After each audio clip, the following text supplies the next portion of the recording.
Ok, bonjour tout le monde, rebonjour tout le monde, c'est Vaïtiari hein, pour la suite de l'épisode. Donc, alors, petit rappel, hein, je mettrai soit là la première guidance, je sais pas comment l'appeler, les premiers messages du 18. Et là, je vais vous faire un petit rappel et on va aller un peu plus loin pour comprendre le message qui va nous servir à aller chercher notre Graal. Ok? À aller vers cette ascension. C'est parti. Alors, le 18, petit rappel, nous parler de deux partenaires qui font l'introspection l'un de l'autre pour s'aider à évoluer à travers le contenu de leurs rêves. Ok.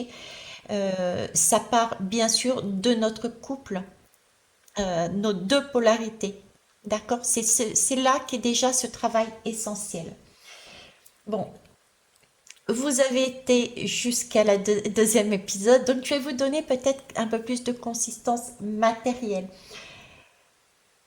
En fait, déjà, on parle là hum, du retour vers la lumière. Le 18, c'est le retour vers la lumière. On nous parle aussi d'agriculture et de climat. On peut se poser la question, est-ce que la récolte va être bonne?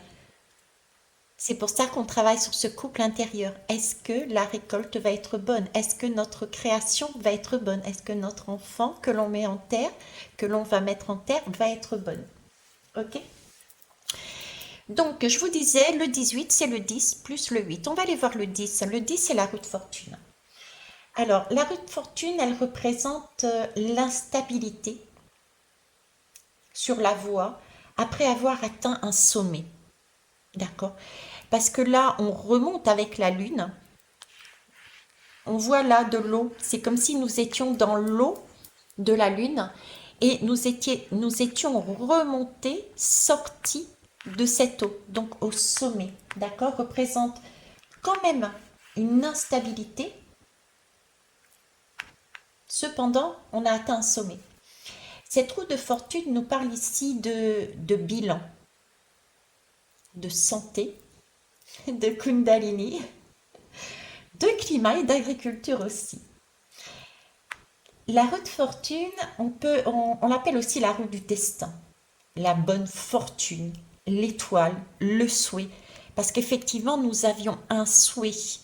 C'est pour ça qu'il nous a été demandé de travailler sur notre couple intérieur, parce que nous avons un souhait à mettre dans la matière.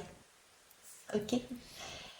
C'est amusant parce qu'on voit bien sous cette zone, comme je vous disais, de l'eau. Il y a énormément d'émotions, de l'eau qui bouge. Et au-dessus, on voit cet androgyne qui tient une épée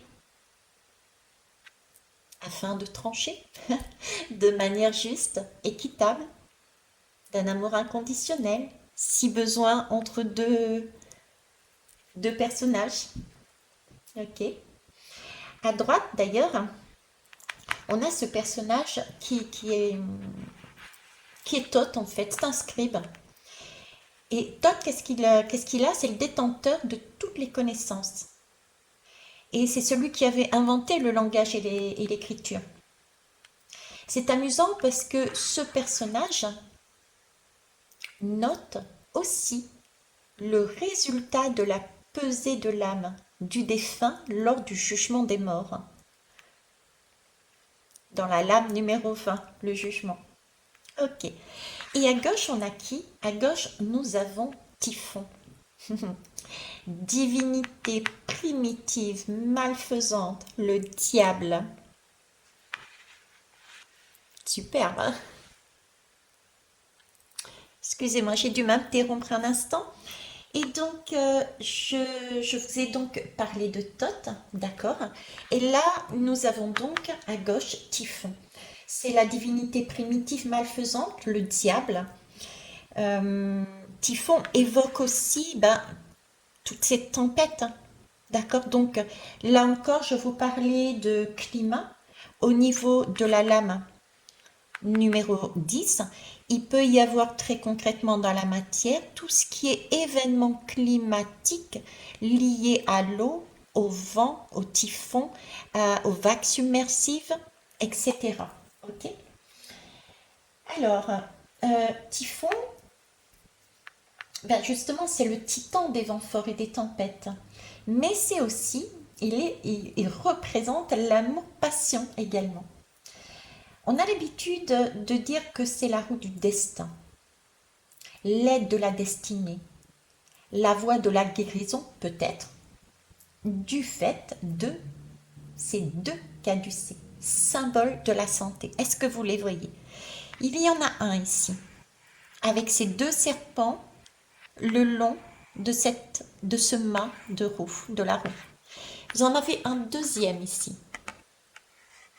Que porte ce premier personnage qui note, qui est là, présent dans la pesée des âmes? D'accord? Si on regarde bien, on y retrouve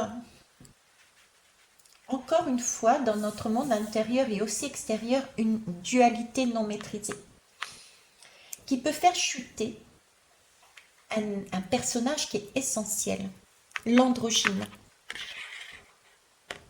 l'épée à la main, avec ses ailes. Ok. Alors, comment on fait avec cette lame? Là, on y voit, je vous parlais des serpents, on y voit deux serpents, c'est Ida et Pingala. Ok. Ici, et également là, intimement liés, s'enroulant autour d'un axe, s'entrecroisant autour d'un axe, qui part du chakra racine à celui du chakra couronne. Les ailes étant le Brahma Randra, le chakra couronne. Le canal qui remonte le long du centre de notre corps n'est autre que notre colonne vertébrale. C'est la même chose ici. Ok. Le symbole du caducée, c'est celui de la santé. Et c'est celui de la Kundalini. Je dirais que oui. Amusant, sachant que on date du XVIIe siècle. Le terme fortune désignait les rencontres amoureuses. Désigner les rencontres amoureuses. On qualifiait alors de bonne fortune les faveurs que les femmes accordaient à leurs prétendants. Et puis par la suite, le sens s'est élargi aux faveurs obtenues d'une femme de renom sans relation amoureuse. Ah, bien exploité, maîtrisé, dans un gant de velours, n'est-ce pas? Cette bonne fortune. J'ai envie de dire l'amour, pas la guerre, hein, pas vous? Bon, en tout cas, c'est aussi, comment vous dire, c'est aussi le message d'effort, de répétition à prendre en compte. Ne rien lâcher, d'accord? Ne rien lâcher. Alors, la 10, cette lame 10, on peut la mettre aussi en parallèle avec la maison 10 dans la roue astrologique. C'est justement ce besoin dans cette maison 10 d'agir sur la matière, de la maîtriser. C'est la recherche de stabilité, de pérennisation, c'est la reconnaissance. Qu'est-ce que je peux mettre, euh, comment dire, qu'est-ce que je peux atteindre par l'effort et la responsabilité pour concrétiser mes buts, mes rêves. Avoir cette reconnaissance publique aussi, mais cette élévation spirituelle dans mes relations. N'oublions pas que nous travaillons sur notre couple intérieur, de façon à pouvoir ensuite, à l'extérieur, voir les schémas identiques que nous avons construits à l'intérieur de nous. C'est l'envie de réussir, mais c'est aussi la peur de l'échec, parce que ça bouge. Le 10, si on le décompose lui aussi, pardon, ben écoutez, c'est le 1. Le 1, c'est qui? C'est le battleur. Je vous en ai donné deux. Moi, je l'aime bien celui-là. Il est beau. Le battleur. Le battleur ou le magicien. En fait, c'est celui qui se met à table pour initier un travail en vue d'un choix. Là, on a travaillé sur nos rêves. Tantrisme. Là, j'ai un battleur, une énergie masculine, un père qui a... Alors, patientez un instant, je vais mettre en sécurité quelque chose et je reviens, merci. Rien d'anodin. Je vous parlais de père. Ça fait 2 fois qu'il y a une coupure et c'était un besoin de mettre en sécurité. Effectivement, le père a besoin de mettre en sécurité qui, sa famille, son couple et sa famille. Donc, je disais, le magicien, c'est celui qui se met donc du coup à table pour initier un travail en vue de faire un choix. Et ce choix, ça va être moi, est-ce que je conserve ces valeurs ou est-ce que je vais être amené à abandonner certaines? C'est l'acte créateur en vue d'un épanouissement. C'est lui qui va initier le mouvement. C'est lui qui va initier le mouvement. C'est lui qui va initier le voyage. On parlait de déménagement. Déménagement intérieur, on l'a bien vu, mais déménagement aussi physique. Il y a des déménagements, on se déplace, on se regroupe.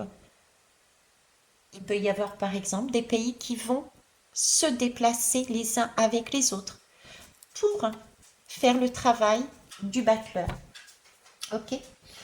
Ce battleur, en vue de l'acte créateur, pour aller vers un épanouissement de lui-même, de son couple, il nous indique 2 voies possibles pour atteindre cette immortalité, cette perfection, ce bonheur. Alors, quelles sont ces 2 voies? Le battleur, il tient un bâton dans la main. Ok, il tient un bâton dans la main. C'est le phallus. Et à distance, je vais vous le rapprocher, et à distance, vous avez là le denier. Le denier, ici, symbolise le vagin. La première voie est donc l'amour est transcendé, sublimé. La femme et l'homme ne se touchent pas. Le couple n'a pas été choisi pour évoluer. Le choix a été, ils aiment à distance, mais tous les êtres. Ok. Il y a la deuxième voie, la voie sexuelle. On a l'épée, le pénis et la coupe, le vagin. Si vous regardez bien, les deux se touchent. Mais la rencontre n'a pas encore eu lieu. Parce que le message du battleur, c'est bien le premier pas, c'est l'initiative, c'est le commencement de la conciliation entre l'homme et la femme. Là, nous étions sur un tantrisme, là, nous allons passer une autre étape. Ok? L'énergie de la vie, la naissance. On quitte son lieu de naissance, d'habitation, la lune, et on va chercher à s'ancrer sur Terre avec ce magicien, qui est aussi, je disais, l'énergie du Père, et qui a tous les outils devant lui pour créer comme il le souhaite. Ce Père, ce magicien, que va-t-il choisir? Un couple transcendé? Un couple sexuel? Ok. Alors, il y a cependant une part d'illusion dans ce couple. Ce serait trop facile. Il y a une part d'illusion dans ce couple parce qu'effectivement, regardez sur cette table, il manque un pied ici. C'est le 4e pied de la table et celui-ci est composé aussi d'énergie subtile. J'ai envie de dire, si ce n'est pas le pied, posez-vous la question, les magiciens et les magiciennes. Posez-vous la question, si ce n'est pas le pied. La maison 1, c'est celle de l'envie d'être, c'est aussi la peur de l'humiliation, celle de l'expression de qui je suis dans le monde. la façon dont je me construis, les masques que je porte en public, le moi, mes comportements. Ok? Le 10, c'est le 1. Il y a le chiffre 0 aussi. Le 0, c'est pas le néant, hein, c'est pas le vide. C'est cette zone d'eau mouvante, la lune. C'est bien relié. On a cette lune, cette eau mouvante qui n'en est pas une. Voyez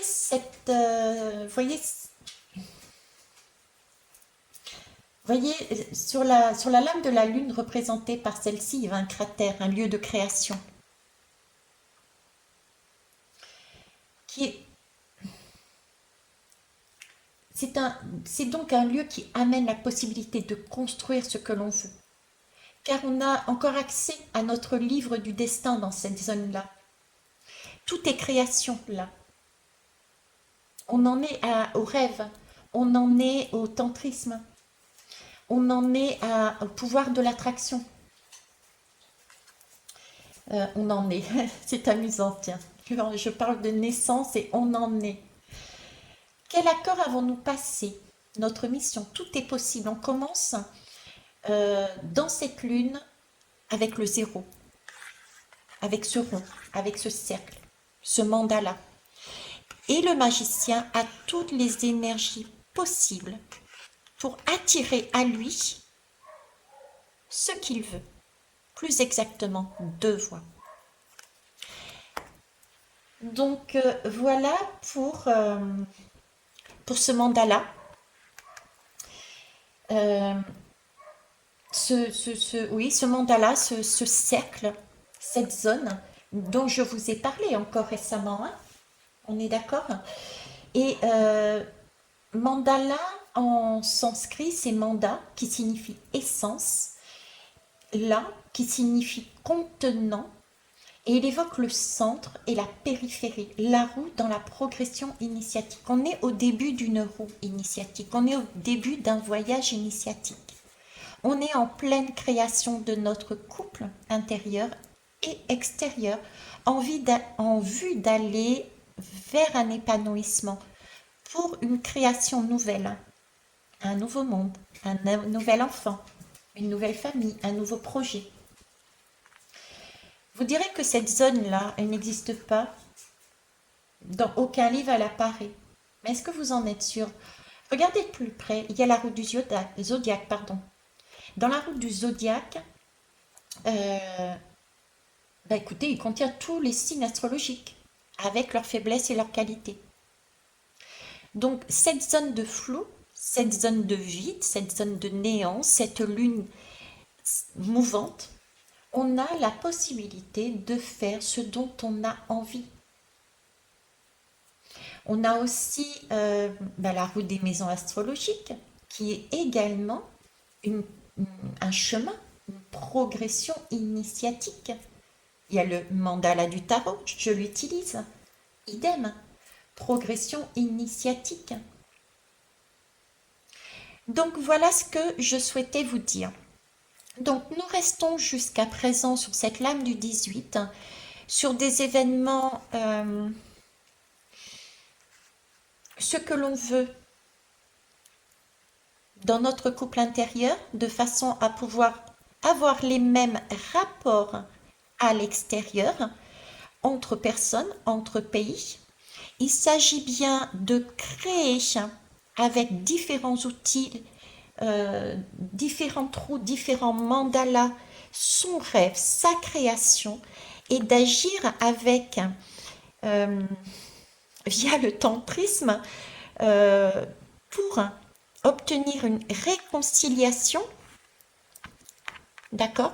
Quelque chose qui s'entrecroise, qui s'entremêle, une kundalini, qui va amener un premier acte, une initiative d'attirance, d'attraction. Qu'est-ce que je fais? Quel chemin, au final, je trouve en fonction de mes valeurs, en fonction de ce que j'ai envie de mettre en terre. J'ai envie de dire, nous avons l'eau et la terre une nouvelle fois, avec une pousse, une fleur qui commence à s'épanouir. On en revient au jardinage de Vaitiare. Bon, je vais arrêter là pour cet épisode et on va voir le 8 ensuite. Ça, parce que la Lune, c'est le 18. On a donc vu le 18 dans sa globalité. Je viens de voir avec vous le 10 et le 1 et le 0. Prochaine fois, on va aller voir le 8 un petit peu plus en profondeur. En tout cas, travailler là sur ce côté, c'est important que je fasse le rappel, sur ce côté, mince, euh, j'ai zappé le mot. Oui, excusez-moi. Sur le côté, la peur, la peur de se montrer tel que l'on est. Vous voyez, la peur de se montrer tel que l'on est. Ces masques, l'on doit enlever.